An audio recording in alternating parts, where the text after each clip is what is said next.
ไปดีทุกคนมื้อนี้เฮาสิพาไปโรงเรียนเนาะหลังจากเฮาอยู่นะเฮามาท่าแขกแล้วเฮาสิเบิ่งไปว่านักเรียนของมศเมืองซุมเมืองท่าแขกแขวงคำม่วงว่าจะเป็นจังไดบรรยากาศในยามเช้าของมื้อวันจันทร์เนาะเดี๋ยวพวกเฮาสิพากันไปเบิ่ง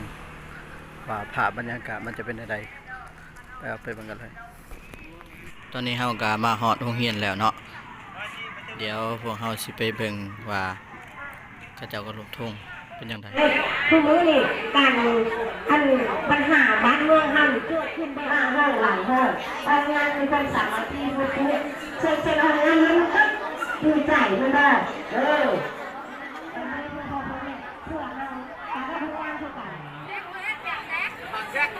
อันแก่นั้นแม่ล่ะถึงในนี้อันไม่หันเรื่องแม่นะมันซื้อไม่ยันซื้อยามเข้าเสื้อนี่ไปได้ไปยังทางนี้ใช่ไหมครับ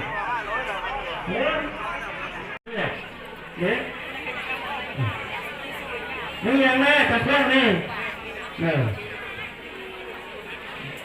ใส่เกลือไปที่ไหนเนี่ยเวลาใส่แล้วเข็มมาแบบพันเลี้ยหลักตัวแม่กระทงเพิ่มทั้งตัดคะแนน10 คะแนนทางเดิมอันนี้คือภาพในโรงเรียนเก็ด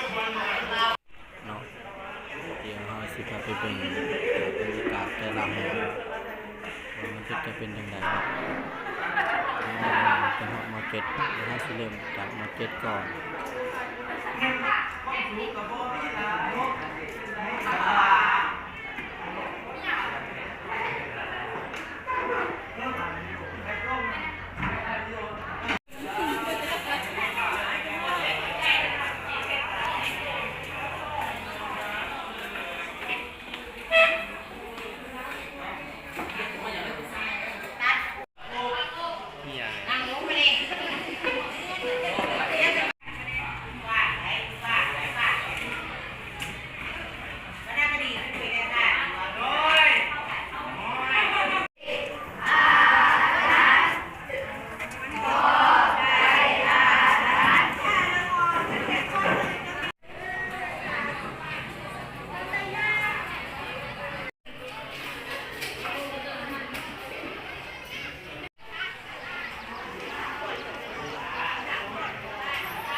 วันนี้ก้าวเอาวันนี้รถใส่แล้ววันนี้เราได้ต่อวันนี้ทั้ง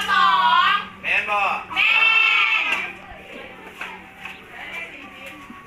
พ่อเป็นว่าอะไร จากนั้นเนาะก็คือบรรยากาศที่เฮาได้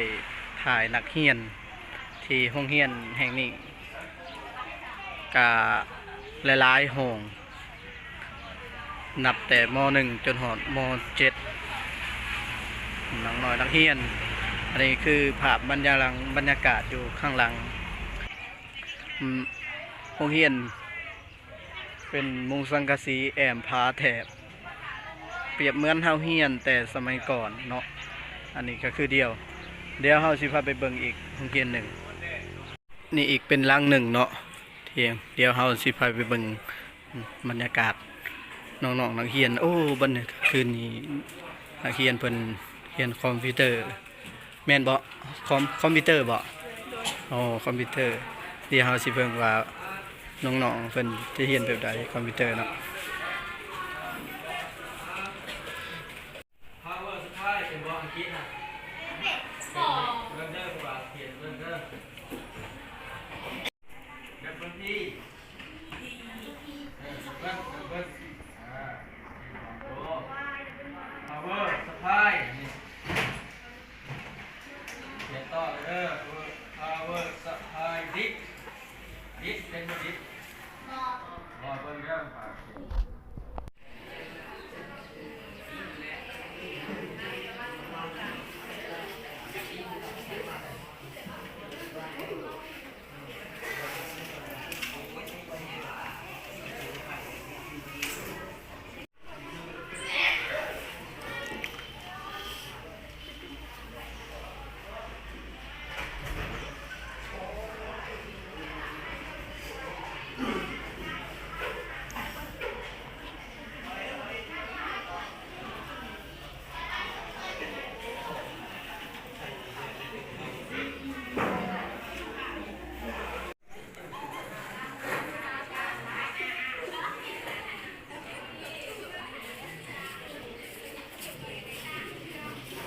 ไม่ควรโจทย์พอแล้วโจทย์ให้มันแล้วเด้อแล้วได้ปวดได้โอ้ปวดมือนี่แหละมันพาแล้วจากส่งคะแนนแล้วมี6 นั่งเขาเห็นคุณตัวนี้จะว่าวางระยะมันอยู่ข้างหลังมาทางข้างหน้า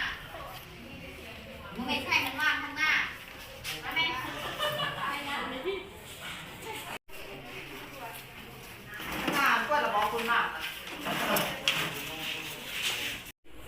อีติมันบอกตัวโบ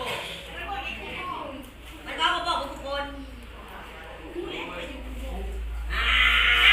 ก็อาจารย์ไปถามคุณอยู่หรอวะแต่ทางคนยังเห็นตัวบนทุกคนจะไปก่อนอย่าจะออกนะส่งนะทำไปได้เอาไปหมักตุ๊กทำยิ้มเล่น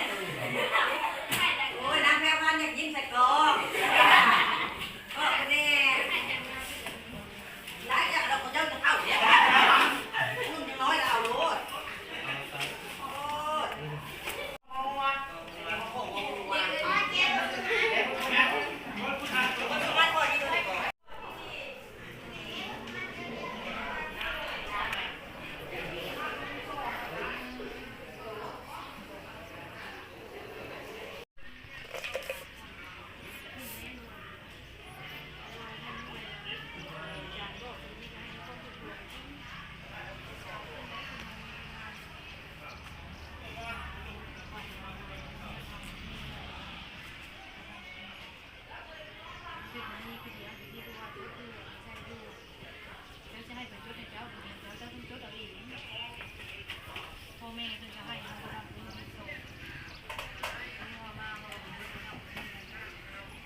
จะกินไรเวกเตอร์ AB เอาเฮ็ดอะไรซื้อกินไรของมันข้างล่างก็ผมรู้ซื้อกินไรเวกเตอร์ AB ฮะอาจารย์ร้อนเลยได้มือนายซื้อกินไรเวกเตอร์ AB รู้คุณก็นั่นหมักซิดีAB ซื้อกินไรเวกเตอร์ AB